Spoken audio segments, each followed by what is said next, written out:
Miami Dolphins roster cut down experience is officially underway. So we look at my final initial 53-man roster projection for the Dolphins and the challenges that lied in those decisions here today on Locked On Dolphins.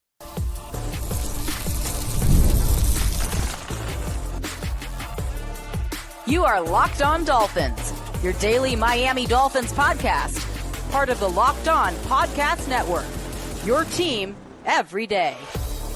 All right, Miami, welcome to another episode of Locked On Dolphins. It is your team every day here on the Locked On Network. I'm your host, Kyle Krabs, a lifelong Miami Dolphins fan, host of Locked On Dolphins, co-host of Locked On NFL Scouting, author of Touchdown Miami on Substack, NFL staff writer for A to Z Sports. Want to give a special welcome and shout out to our everydayers because it is your team every day.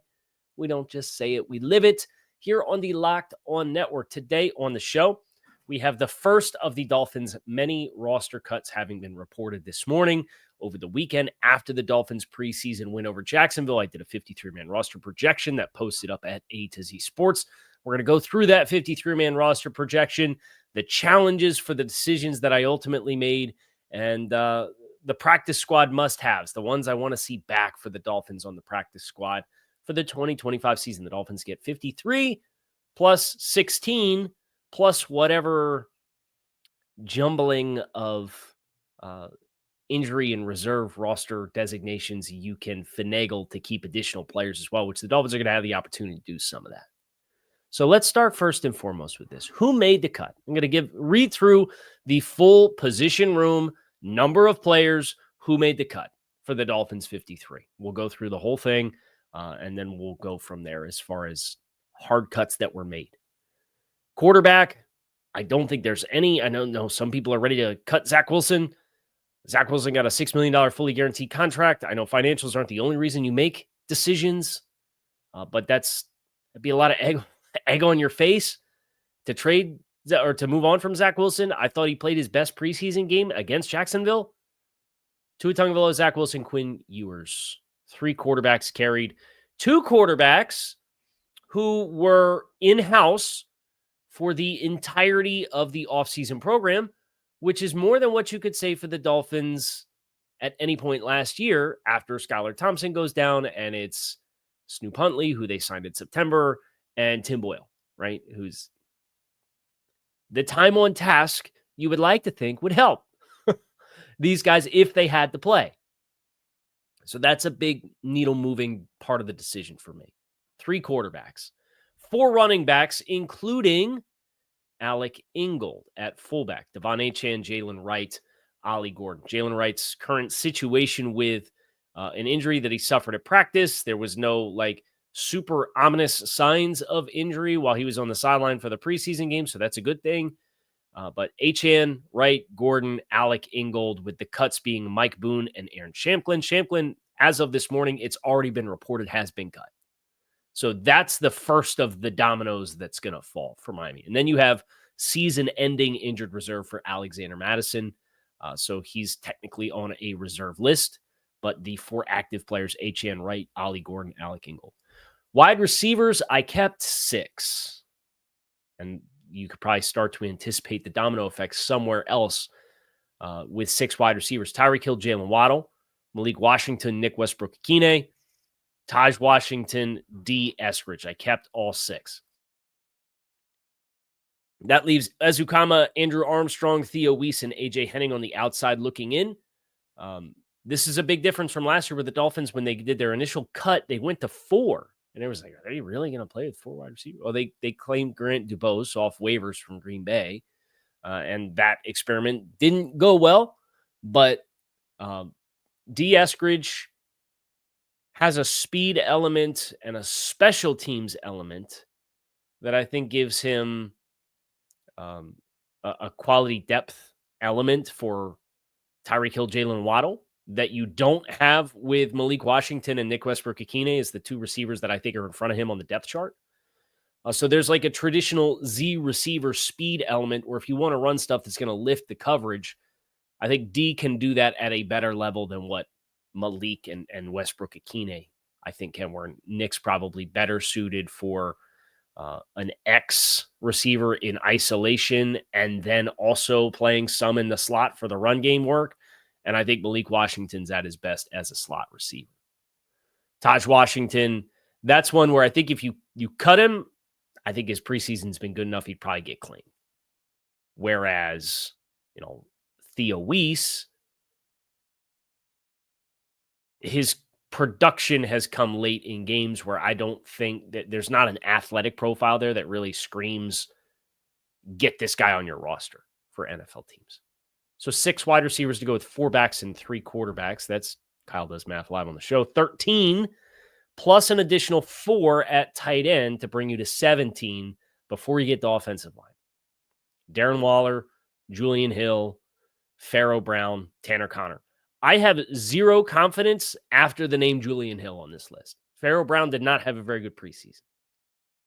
I just did 40 minutes of Larry Borum film tape and posted that over at Touchdown Miami, kind of going through his reps against Jacksonville. Kind of what's the concern with Larry Borum? What's people concerned about that wasn't really Larry Borum's fault? How is he executing the concepts of the offense?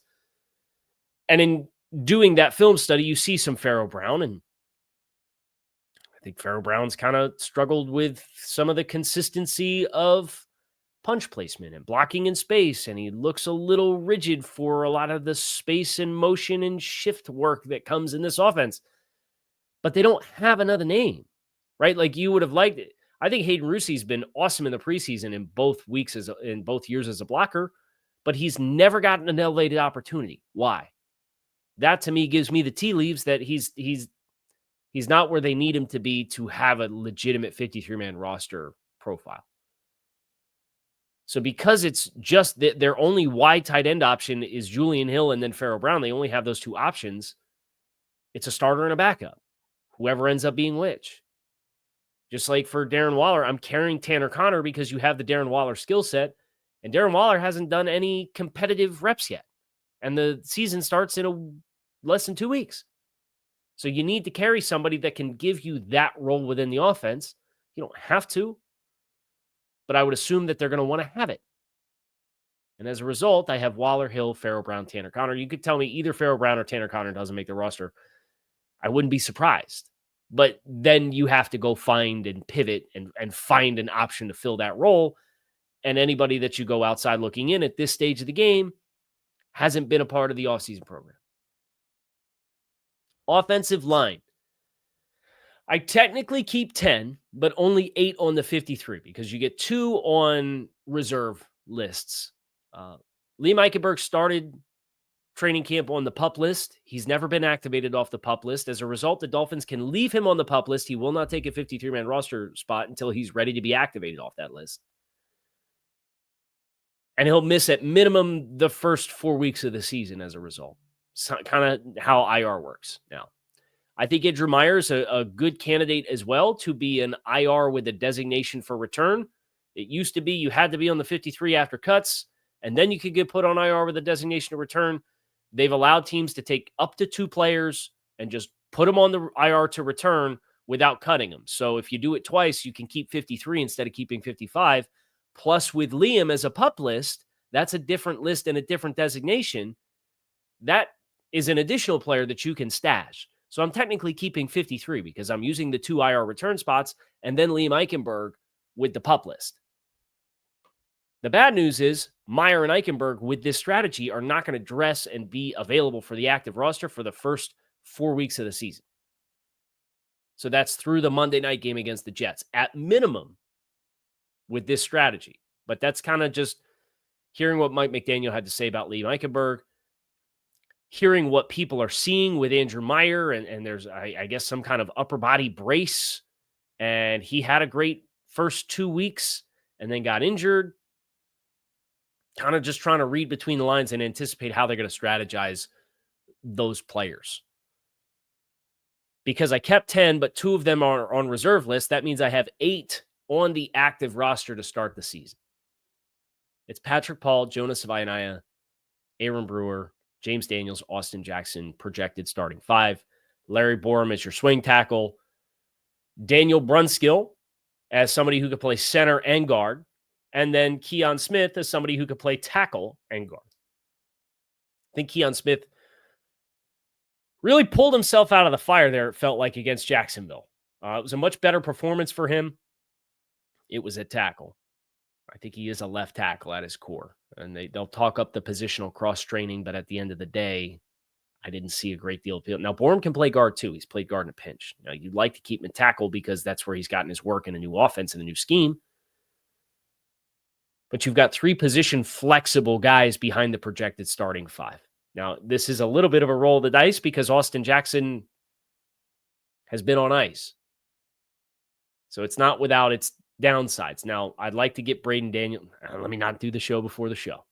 We're going to get to the defensive side of the ball, working through this list, go through biggest challenges, go through practice squad must-haves. It's all coming your way next. Make sure you guys stick with us. Guys, you probably heard of Viagra or Cialis. Maybe you've even tried them for yourself, but if you're looking for something beyond the usual pill, it's time to meet Rugi It Ready. Rugi It Ready is the next-gen prescription treatment designed to amplify arousal in the brain and boost blood flow. Unlike the usual pills that could take up to hours, Rugi It's 3-in-1 formula dissolves under your tongue and kicks in fast on average in just 15 minutes. Effects can last up to 36 hours, so you can stay confident and in control when the moment is right. If traditional options have not worked for you, Rugi It might be the answer. Over 150,000 men have already made the switch. It's done completely online. It's discreet, connects you with a board-certified doctor, and ships your treatment directly to your front door. Head to rugiit.com/LockedOnNFL and use code LockedOnNFL for 15% off today. That's RUGIET.com/LockedOnNFL. Use promo code LockedOnNFL for 15% off. Individual results may vary with prescription treatment. Compounded drugs are permitted to be prescribed under federal law, but are not FDA approved and do not undergo FDA safety, effectiveness, and manufacturing review. Please visit the Rugi It website for full safety information. Tomorrow, August 26th, officially FanDuel's Futures Day. Brand new holiday for football fans who live for bold predictions and preseason hunches in just 24-hour window.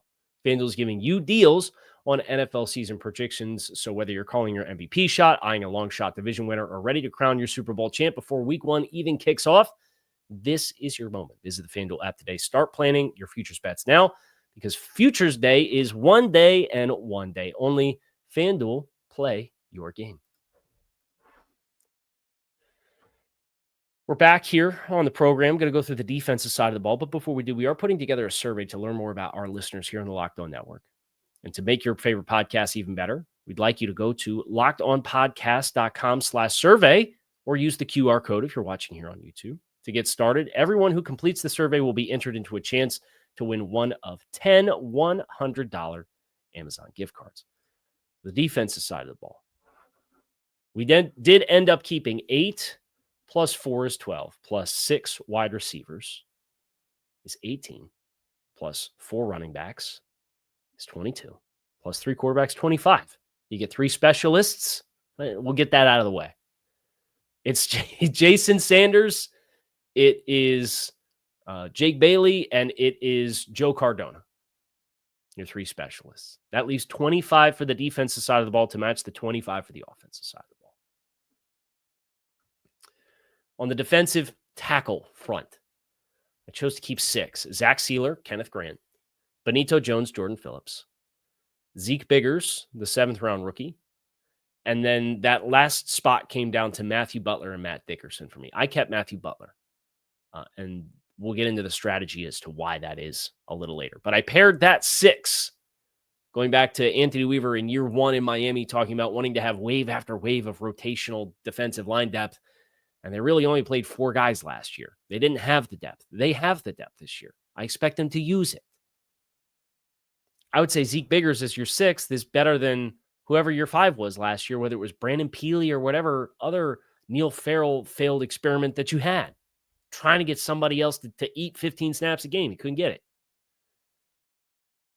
I paired that 6 defensive tackles with 5 edge defenders to give me a total of 11 who could play up front. Chop Robinson, Bradley Chubb, Jalen Phillips, Matthew Judon, and Cam Good got the last edge spot for me over Quentin Bell, over Grayson Murphy, over Derek McClendon, over Muhammad Kamara. Now, you could tell me you get all 4 of those guys back on the practice squad. And I'd say, yeah, that'd be good. I'd be excited to get that guy back on the practice squad. For good, for that edge 5 spot, it's the special teams profile that I think is going to be meaningful. I think that's going to hold a lot of value versus Quentin Bell. I don't think has as good of a special teams profile. Grayson Murphy is more of a late down rush specialist that doesn't have great physical tools relative to the standard at the position in the NFL. Derek McClendon has all of the physical tools, but he's kind of a developmental long and late down pass rusher. And then Muhammad Kamara falls into the Grayson Murphy bucket, but that has not had the pass rush light bulb come on. For me, it was really between Good and Quentin Bell for the last spot because of how the rest of the roster shook out. Make sure we're not getting any breaking news as my watch is starting to blow up with push notifications here as we're recording. So 11 defensive linemen, which then leaves 14 spots for the back 7, your linebackers in secondary. Keeping 4 off-ball linebackers, Jordan Brooks, Tyrell Dotson, Willie Gay, KJ Britt. Eugene Asante got banged up at the end of the Jacksonville game. I think he's an awesome practice squad candidate. If he's hurt significantly, that might be a reserve IR, put him on the IR reserve list, redshirt him for the year, because I don't think he's going to be ready to play for you in the here and now regardless. But that could be a way to make sure you maintain his services, is just put him on IR if he's hurt significantly. Channing Tindall, Daquan Jackson also not making the cut out of that room. Cornerbacks, 5 in, and then 5 safeties. Jack Jones, Storm Duck, Jason Marshall, probably considered the leaders in the clubhouse right now for the starting 2 outside corners in the nickel. They really seem to have taken to this Jason Marshall in the slot experiment. And because they're leaning into the young player, I chose to keep Mike Hilton, despite the fact that he's not gotten a lot of run and despite the fact that he presumably has gotten passed as far as their preference in who to play in the nickel. And I get it. He's a depreciating player in coverage upside, and that's a big piece of the puzzle for Miami. I think Hilton, much higher floor as far as the early downs and the reads, but it's the coverage ceiling, and the Dolphins do a lot of exotic rotations. Now, I want to keep Mike Hilton on the roster because I want to keep Mike Hilton in Jason Marshall's ear, and I want to have him as an insurance policy for that nickel spot that is really important. And then the 5th spot between Kendall Sheffield, Ethan Bonner, Isaiah Johnson, Cam Dantzler, I'm going to go with Cam Smith. I think the Ethan Bonner hamstring injury saved Cam Smith. Now, Cam has played with a fire lit under his rear end the last 2 preseason games. You want to give him credit for that. You acknowledge that he's playing deep into these games, so he's not playing against particularly good competition on opposing rosters. But the raw talent is evident in watching him play against those kinds of players. It's never been a physical talent issue for Cam Smith. But because of the Bonner injury, I think it opens the door for Cam to get onto this 53 and then try to build some positive momentum. And if he does, great. And if he doesn't, when Bonner's ready to come back from the IR to return designation, I'm using the second straight to injured reserve, but immediately designated to return designation that I used. The first for Andrew Meyer, I'm using the second on Ethan Bonner with the hamstring issue that Ethan Bonner has. Now, if Ethan Bonner is going to be ready in 2 weeks, that might change things for Cam Smith. But as of right now, and then you also have Kader Kohu, Artie Burns, and Jason Maitre on season-ending injured reserve because they suffered major injuries throughout the course of the offseason program and training camp. So Jones, Storm Duck, Jason Marshall, Cam Smith, Mike Hilton, with Ethan Bonner as a 6th that you're retaining the services to, but going on injured reserve will miss the first month of the season with it. What looked like a pretty bad hamstring suffered against Detroit in the second preseason game. 5 at safety, Minkah Fitzpatrick, Ashton Davis, Iafitu Melifonwu, Elijah Campbell, Dante Trader. That leaves John Saunders, Jordan Colbert, Patrick McMorris on the outside looking in. I would love to find a spot for Jordan Colbert with the way that he's kind of played, but I do feel like they used the draft capital on Dante Trader, and he's never gotten rolling because he's dealing with some kind of soft tissue injury. But I don't know how severe it is versus I know Ashton Davis has an injury, but I only have 2 IR to return spots to use. I used one on Meyer. I used one on Bonner. Ashton Davis, it sounds like, is making progress out of the recovery of whatever injury he suffered early in camp. And then you got Melifonwu, who's right now getting run, especially in Davis's absence, as the other starting safety. And Elijah Campbell's your core special teams guy. Now, would you take Jordan Colbert and kind of the explosive athletic profile over Elijah Campbell? Would you drop Cam Smith and put Ethan Bonner on the 53 and then put Ashton Davis as an IR to return and keep Jordan Colbert? Like, I think those are the conversations that you have to have. Where was this hardest and who are the practice squad must-haves? We're going to get into that next here on this episode of Locked On Dolphins. Make sure you guys stick with us. Today's episode of Locked On Dolphins is presented by Yahoo Fantasy. The NFL season is right around the corner. You can feel the buzz in the air. Fantasy football season is here. Everybody's researching, drafting, building championship caliber squads. If you haven't joined a league yet, now is the time. It is all happening over on Yahoo Fantasy. This year, I'm playing on Yahoo Fantasy. My hometown league for 20 years has been playing on Yahoo Fantasy. We're back again this year. You should too, whether you're a first-timer or creating your millionth league.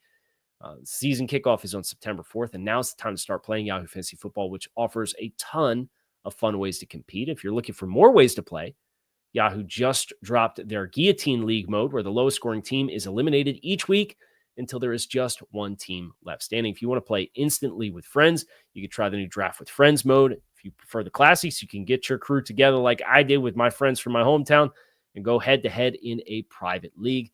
The NFL season kicks off on September 4th. Don't wait to start your league. Start it now. You can draft now at yahoofantasy.com/LockedOnNFL. That's yahoofantasy.com/LockedOnNFL.